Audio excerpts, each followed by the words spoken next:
abisaba umutima wihangana, burya gukundana habamwo guheberanira. Mwiza w'umutima vuze ko ngukunda uravyemeramo, naho bigoye kubona uwagukunda uri wenyene. Ntiwabona ngiye ntanguye guhindagurika, uramfata ukuboko unyibutsa isezerano, utumesage twandikiranira. Ntiwabona utakitubona, basoba bandose oya sinabikora ndi muzima. Mwiza wanje je vyomba n'amazi, hamwe wosezera ukanziguka Imana yawe izori yanje, tuzosangira uvana ukirama.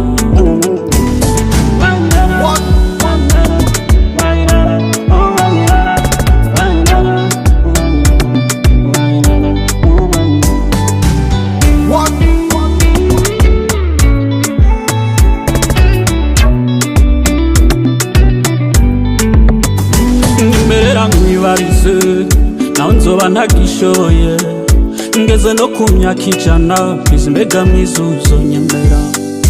Amaso atakibona n'amenyo yose yaraheze, ijwi ridashikana, mbese mwiza uzohora uzirikana.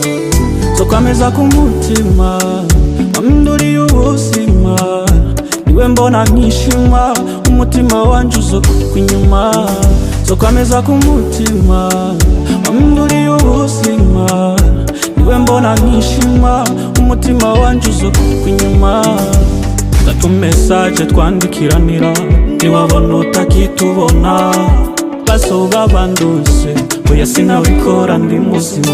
Mwiza wanje je vyomba n'amazi, hamwe wosezera ukanziguka Imana yawe izori yanje, tuzosangira uvana ukirama.